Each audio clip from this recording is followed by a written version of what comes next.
Hi everyone, welcome back to the point IAS. आज हम ऐसा कि आपने ऑलरेडी थंबनेल में तो देख ही लिया होगा कि we are talking about the role of PYQ, but not just the role of PYQ, because वो हर कोई बोलता है ना कि PYQ is the Bible, PYQ आपको करने हैं, पीवाईक्यू से ही आपको पता लगता है। बट पीवाईक्यू को आपको यूज़ कैसे करना है, और मतलब दिस इज़ समथिंग जो कि हर कोई प्रॉपरली एक्सप्लेन नहीं करता। पीवाईक्यू क्या सिर्फ वो क्वेश्चंस है क्या? पीवाईक्यू में क्या आपको ऑप्शंस भी पढ़ने हैं क्या? पीवाईक्यू में सेग्रीगेशन कैसे करना है?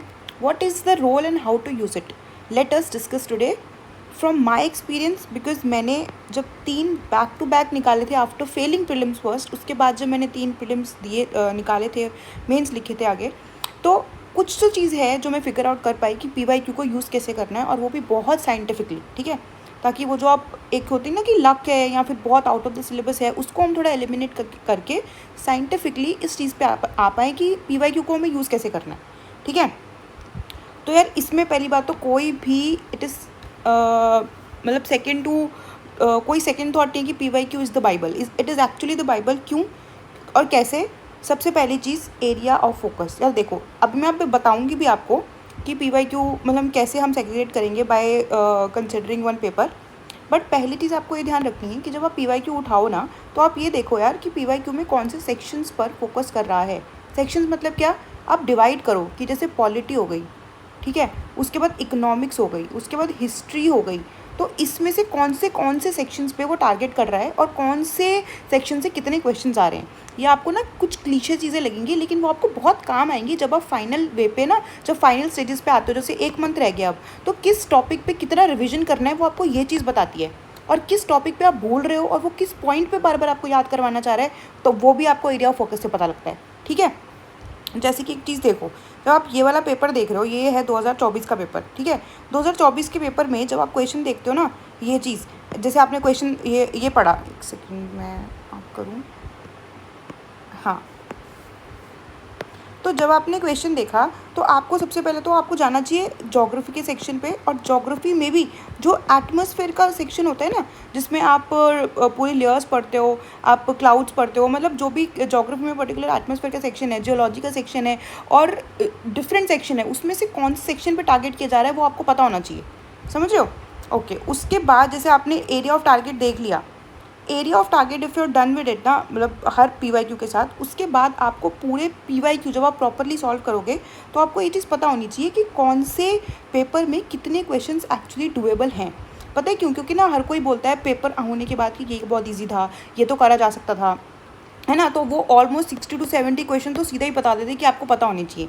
बट ऐसा नहीं होता। जब आप प्रेशर सिचुएशन में वो पेपर कर रहे होते हो, तो उस समय मतलब सिर्फ आपको पता होता है कि उन फ्रैक्शन ऑफ सेकंड्स में आपको आंसर लेके आना है ना। तो जब आप पेपर अटेम्प्ट कर रहे होगे ना, पीवाईक्यू उठाकर आप सॉल्व करोगे उसको, तो यार अपनी श्रद्धा से, अपनी मतलब जेन्युइननेस से आप खुद सोचना कि क्या वो क्वेश्चन, जैसे कोई भी ऐसा क्वेश्चन है, क्या वो क्वेश्चन आप कर सकते थे फाइनल में या नहीं कर सकते थे। क्या आपकी प्रेजेंट नॉलेज उस क्वेश्चन को सॉल्व कर पा रही है। फॉर एग्जाम्पल, जब आप इस वाले क्वेश्चन पे आते हो, मान लो कि ये वाला क्वेश्चन है, how many of the above are products of volcanic eruptions, ठीक है। तो वॉल्केनिक इरप्शंस में कौन से प्रोडक्ट जो है वो रिलीज होते हैं। तो प्रेजेंट नॉलेज से क्या ये क्वेश्चन हो पा रहा है या नहीं हो पा रहा है। अगर हो पा रहा है ना, तो उसमें आप +1 डालोगे, और लास्ट में एक बार एनालाइज करो कि कितने क्वेश्चंस आप जेन्युइनली कर पा रहे हो। उसके बेसिस पे तो हम एनालाइज करेंगे ना। मान लो आप 40 क्वेश्चंस कर पा रहे हो, है ना, तो आपको पहले ही आपको पता है कि यार अब मैं उस रेंज में हूँ कि मुझे कितनी मेहनत करनी है और क्या सीन है मेरा, किस जगह पे मैं लाई कर रही हूँ। यार एलिमिनेशन ट्रिक्स तो कम्प्लीटली एक बाद में मैं आपको एक एक चीज़ बता रही हूँ कि पीवाईक्यू में एनालाइज क्या क्या करना है। वो तो एक डिफरेंट सेट, एक डिफरेंट गेम है ऑल टुगेदर, ठीक है। उसमें हम अभी आएंगे आगे। तो एक ये चीज़ दिमाग में रखना आप कि कितने क्वेश्चंस कर पा रहे हो आप, ये चीज़ जानना बहुत ज़रूरी है। और यही चीज़ है ना मॉक्स में भी हमें देखनी होती है। मॉक्स कैसे एनालाइज करने हैं वो भी मैं आपको बताऊंगी। But for PYQ also you have to do this, that how many questions are doable. अगर मान लो वो 35 क्वेश्चंस भी डुएबल है ना जो आपको लग रहे हैं, तो अपने आप को वो सब पैनिक सिचुएशन में मत लाना, आज भी मत लाना।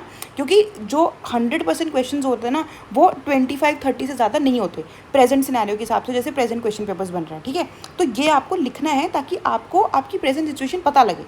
ऑलराइट, उसके बाद है highlight the sections in your note. Very very important. मैं पता है क्या बोल रही हूँ, जैसे सपोज करो आपने पॉलिटी के नोट्स बना रखे हैं, ठीक है। और पॉलिटी के नोट से जैसे कोई क्वेश्चन आ रहा है आर्टिकल 143 पे, चलो 131 पे क्वेश्चन आ गया आर्टिकल, अब ये जो आर्टिकल है वो सुप्रीम कोर्ट से रिलेटेड है, ठीक है, और उसके भी एक पर्टिकुलर आर्टिकल से क्वेश्चन आ रखा है। तो यार जब आप कोई भी PYQ देखो ना, तो अपने नोट्स में जाओ और जहाँ पे आपने सुप्रीम कोर्ट लिख रखा है ना, उसके उस सेक्शन को थोड़ा हाईलाइट करो कि यार इससे क्वेश्चन आ रहा है। And this is very important, I am telling you. जब मैंने चारों सेक्शंस के सारे मतलब मेन जो 5-6 सब्जेक्ट्स होते हैं उसके नोट्स बनाए और फिर PYQ किया, और उसके बाद जब हाईलाइट किया ना, और फिर फाइनल मंथ में जब रिवीजन शुरू किया, my mind was automatically going towards those highlighted sections, क्योंकि मेरे को पता था इससे क्वेश्चंस आ रहे हैं। और इन क्वेश्चंस जिनसे बार बार क्वेश्चन आ रहे हैं, जैसे फंडामेंटल राइट हो गया, या फंडामेंटल ड्यूटीज़ हो गया, या फिर DPSP हो गया, है ना, सुप्रीम कोर्ट हो गया, पार्लियामेंट हो गया, पार्लियामेंट अकाउंट जो भी कमिटीज़ हो गया, जिन पे बार बार क्वेश्चन आते हैं, जब वो हाईलाइटेड रहते हैं और लास्ट मोमेंट पर रिविजन करना होता है ना, तो इन्हीं हाईलाइटेड पॉइंट्स को आपको बार बार रिवाइज करना है लास्ट सेक्शंस पे। तो ये हाईलाइटेड सेक्शंस जो है ना, ये बहुत काम आते हैं। और अभी भी आप जैसे आपके पास 1 महीने से ज़्यादा है अभी टाइम, है ना, तो आपके पास उतना टाइम है कि जब आप PYQ कर रहे हो ना अभी, तो दोबारा अपने नोट्स पे जाओ और ऐसे हाईलाइट करो उन चीज़ों को, ताकि लास्ट में जब 15 दिन 1 हफ्ता रह जाएगा ना, उन्हीं हाईलाइटेड पॉइंट्स को आपको पढ़ना है। This is very important and very helpful technique, I am telling you, ठीक है। ओके, उसके बाद आता है कि अब ये तो हो गया, हमने सेग्रीगेट कर लिया, हमने हाईलाइट कर लिया। अब PYQ क्वेश्चंस हमें PYQ करने, एक चीज़ तो यार ये कि एग्जैक्ट क्वेश्चन रिपीट होते हैं। कितनी बार आपने देखा होगा article 21 right to privacy repeat हुआ है ना, कितनी बार आपने देखा होगा कि जो वाटर कंटेंट है या मॉइस्चर अवेलेबिलिटी है एटमॉस्फेयर में ज़्यादा है या ग्राउंड में ज़्यादा है, कितनी बार ये क्वेश्चन आया हुआ है कि नहीं। हिस्ट्री में जो क्विट इंडिया मूवमेंट है उससे घुमा फिरा के कितनी बार क्वेश्चन आया हुआ है। तो यार ये जो एग्जैक्ट क्वेश्चंस है ना, और कितने क्वेश्चंस ऐसे होते हैं जो कम्प्लीटली ऑल टुगेदर नहीं होते हैं। मान लो एंशियंट मिडाइवल AMAC के क्वेश्चंस हैं, जो नए क्वेश्चंस आ रहे हैं, वो आगे भी तो रिपीट हो सकते हैं, उसके ऑप्शंस भी तो रिपीट हो सकते हैं, ठीक है। तो इसीलिए हमें PYQ दिमाग में इतने मतलब होते हैं ना, बिल्कुल कंठस्थ, जैसे प्रॉपरली रटे होने चाहिए कि भाई वो क्वेश्चन अगर दोबारा आ जाए या उससे रिलेटेड कोई क्वेश्चन दोबारा आ जाए तो वो गलत नहीं होना चाहिए अपना, ठीक है, पहली चीज़। अच्छा, उसके बाद पैटर्न एनालिसिस, इस पे I will definitely bring videos, I mean one more video related to PYQ analysis, की भाई है ना, एलिमिनेशन टेक्निक जिसको आप बोलते हो। यार एलिमिनेशन टेक्निक्स में ये नहीं बोलूँगी कि 100% अब वैसे ही काम कर रही हैं, लेकिन इनका रोल कम नहीं हुआ है, बिल्कुल कम नहीं हुआ है। क्योंकि आज भी जब वो मतलब ओनली 1 ओनली 2 ये वाले जो क्वेश्चंस आते हैं ना, उसमें कितनी बार है यार, आप एलिमिनेट डेफिनेटली कर सकते हो। जब आप एलिमिनेट करते हो, या फिर जैसे वो क्वेश्चन आते हैं असर्शन रीजनिंग वाले, इन दोनों में से अगर एक भी ऑप्शन गलत हो जाए तो आपके पास सीधा सीधा आंसर आ जाता है ना।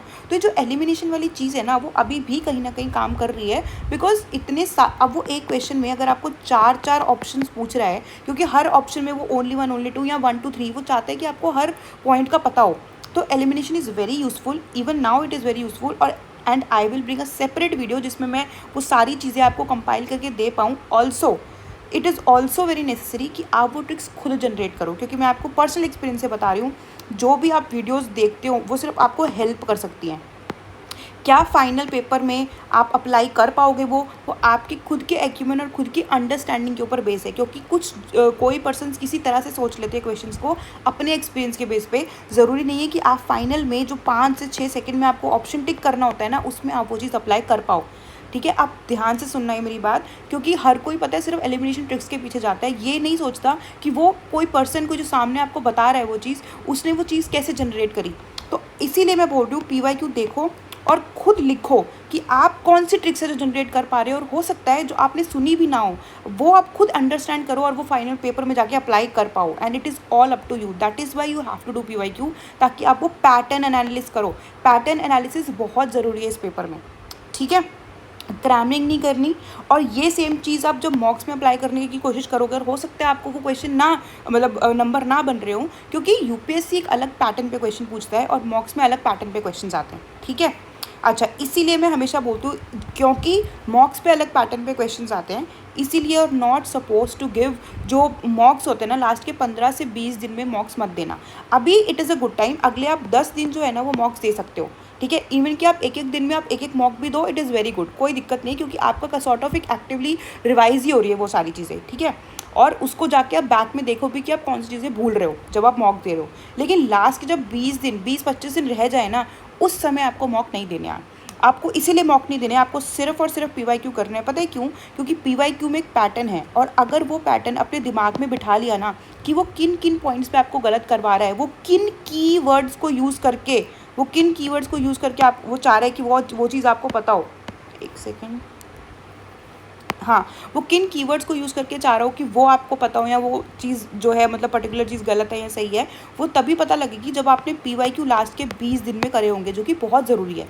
डेली आपको एक एक दो दो पेपर उठाने हैं, बार बार सेम क्वेश्चंस को करना है, ताकि वो पैटर्न आप समझो, ठीक है।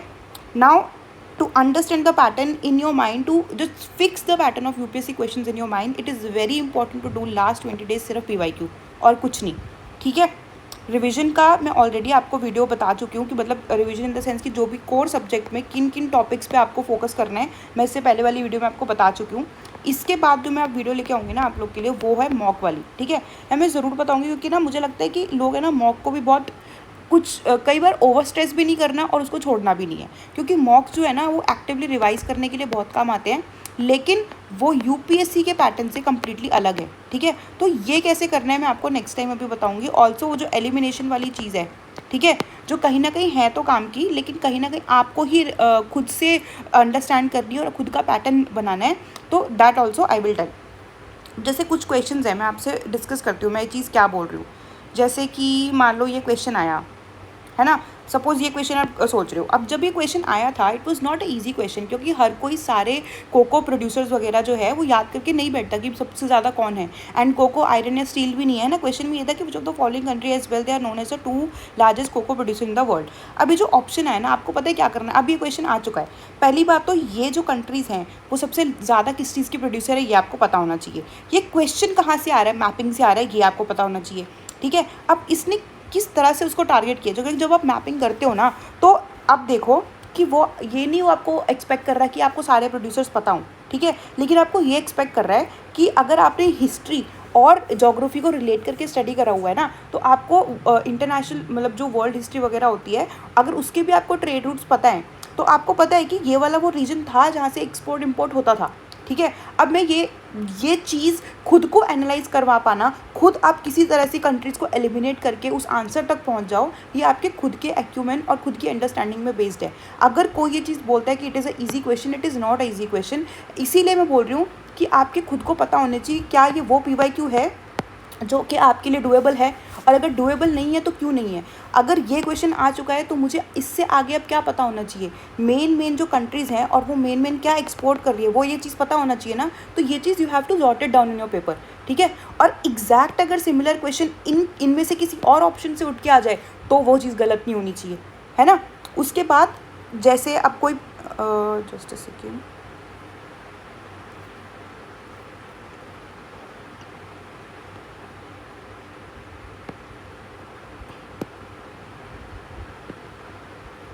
हाँ, अब देखो जैसे ये क्वेश्चन है ये वाला।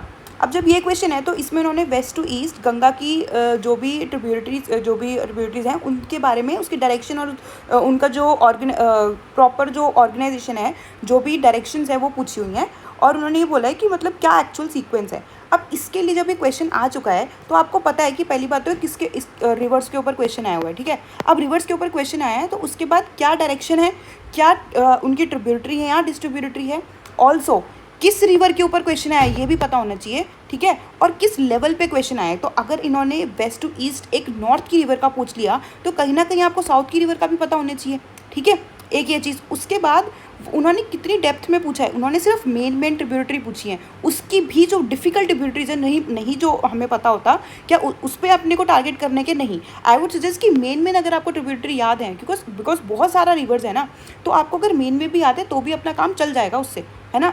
इस क्वेश्चन के आने के बाद ये नहीं कि अपने सारे के सारे ट्रिब्यूटरी या डिस्ट्रीब्यूटरी याद करने बैठ जाए, ठीक है, अपनी बाउंड्री सेट करनी है हमें।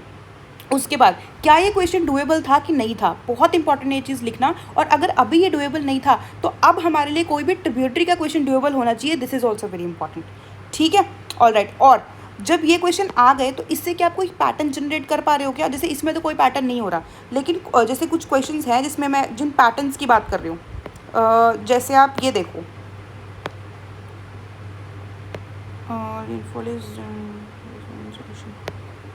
Finland, Germany. चलो इस वाले में अभी जो एलिमिनेशन वाले सारे क्वेश्चंस है ना, I will try to bring वो एक साथ सारा, ठीक है। अब जैसे ये वाला क्वेश्चन है, this is a complete PYQ यार, आप कितनी बार ये चीज़ कर चुके हो। मैं इसीलिए पूछ, जब आप PYQ कर लेते हो ना तो कुछ क्वेश्चन तो डायरेक्ट, कम से कम 3 से 4 क्वेश्चन डायरेक्ट आने वाले हैं जो कीवर्ड पहले आ चुके हैं, ठीक है। कुछ पैटर्न्स आएंगे, कुछ सेक्शंस आएंगे जो मैंने आपको पूरा पहले ऊपर बताया। जो एलिमिनेशन वाली चीज़ें हैं ना, आई ब्रिंग दैट कंपाइलेशन एक बार में, और मैं एक्सप्लेन भी करूँगी कि क्या वो एज इट इज़ आपको याद करनी है या फिर खुद जनरेट करनी है, और खुद जनरेट करनी है तो कैसे जनरेट करनी है, ठीक है। All right, thank you so much. और PYQ अब बहुत ज़्यादा बार करो, मैं यही सजेस्ट करूँगी लास्ट 1 मंथ में। अपने 1 वीक आप दे लो मॉक्स, लेकिन उसके बाद आप PYQ ही करो। दैट इज़ माई एक whole hearted suggestion for you right now. All right, thank you.